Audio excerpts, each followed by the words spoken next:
ஆஹா கல்யாணம் அடுத்த வர எபிசோட்ல பார்த்தீங்க அப்படின்னா, கௌதம் கிட்டயும், சித்ரா தேவி கிட்டயும் ஐஸ்வர்யா வந்து பேச வராங்க.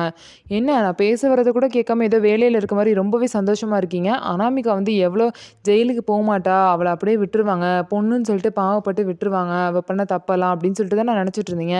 ஆனா இப்ப அவளே பார்த்தீங்க அப்படின்னா, ஜெயிலுக்கு போக வச்சுட்டோம்ல. ஸோ அந்த மாரி தான் நீங்க பண்ண தப்புக்கும் நீங்க வந்து தண்டனைய அனுபவிச்சு தான் ஆகணும். நீங்க ஒழுங்கா திருந்தி, ஒழுங்கா இருந்தீங்க அப்படின்னா தப்பு இல்ல.